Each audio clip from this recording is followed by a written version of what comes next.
I am the girl gardener and this is my cottage garden. I don't live in a cottage, it's just a cottage garden and it's 6 years in the making.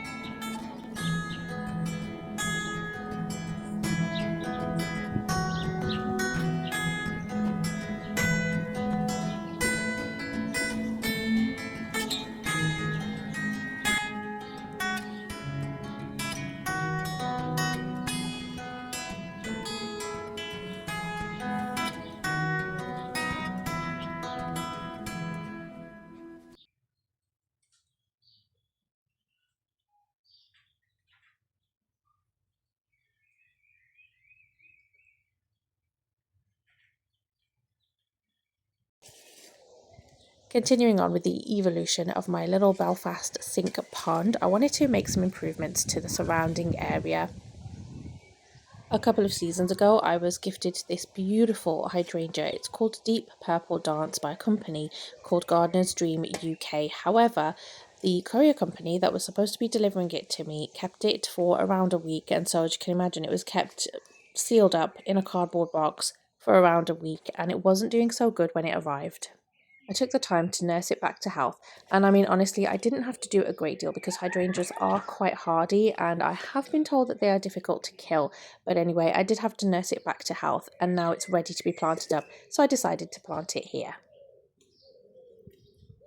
I feel like once it does flower, the purple hydrangea flowers will really contrast nicely with the peach orange geums that I've got planted just next to them. Of course, long term, I probably will have to relocate the geums because the hydrangea will fill the space. But in the meantime, I think it's a really nice addition to the space.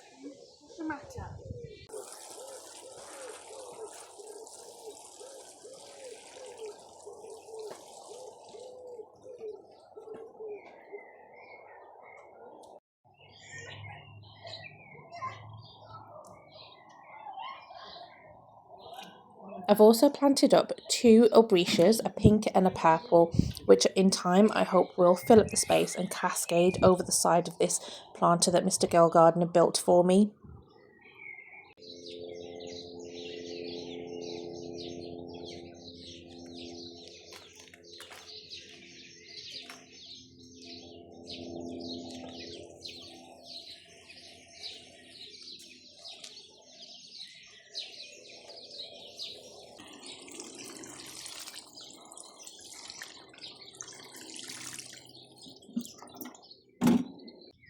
It's a really nice evening, so I'm getting some brassicas planted out in my old raised beds. I built all of these raised beds using pallets that were completely free from Facebook Marketplace, and if you don't include the scaffolding, netting and the MDPE pipes, this whole thing cost me less than £10 to build. Of course, that's not including all the elbow grease that went into actually building them because it was hard work.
This year, I've really struggled to get a lot of seeds germinated. Tomatoes have been the trickiest ever. I've never struggled so much to grow tomatoes than this year, 2026.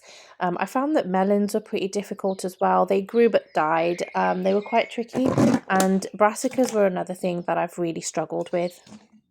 I did manage to get some, don't get me wrong, but when you compare the amount that I have got grown from seed compared to what I've sown is a huge difference. So I went out to B&M and I bought some cabbages and some broccoli just to get planted up. I mean, why not? I think we sometimes get wrapped up in seeing creators on different social media platforms growing everything from seed, and then we think that that's how we have to do things. But honestly, there is such a wide range of plug plants available out there for you to buy that sometimes it is honestly okay to just go and buy the plants and plant them up. And I'm really glad that garden centres are starting to offer a lot more variety. There's all kinds of things that I've seen: chilies and pumpkins, tomatoes, all sorts of things. And it's great for when I'm struggling to get things on the go that I can just reach out and grab what I need. I think some of the main benefits of growing things from seed in the first place is sometimes you can get some really rare or interesting varieties that won't necessarily be available in a garden centre. It can be a lot more cost effective as well to grow your veg and flowers from seed. I know that the price of seeds has gone up quite drastically in the last few years, but you could potentially buy a pack of seeds. Say, for example, if you want pumpkins, you could buy a pack of 30 seeds for just a couple of pounds versus purchasing one plant for £2.50 like I've seen in B&Q. But of course, the one main reason that will outweigh all of the other reasons is satisfaction. I mean, honestly, the feeling that you get from growing something from seed to a plant to picking your first tomatoes or cucumbers or whatever it is that you're growing far outweighs everything else. There is Garfield. Snoozing. Oh my god, he heard me whisper his name. Sorry, I didn't mean to wake you. Hey, I didn't mean to wake you up. Oh, you okay? Are you okay? Are you okay? Oh. I didn't mean to wake him. I just thought I was like, there's Garfield. And then he just heard my name and woke up.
One thing that I've learned the hard way is always net over your brassicas. Even if you plant sacrificial plants like nasturtiums and things like that to keep away certain pests, please always net your brassicas over. In the past, my food that I've been growing has been completely decimated, either because of the pigeons picking off all of the leaves or because of the cabbage white butterflies that lay their eggs on the leaves, and then those caterpillars will eat everything.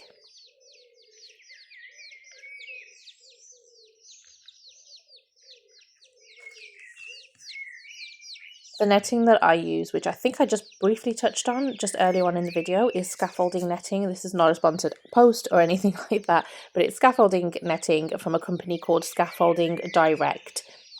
It is extremely strong. It can be washed in the washing machine, although I've not needed to do that myself.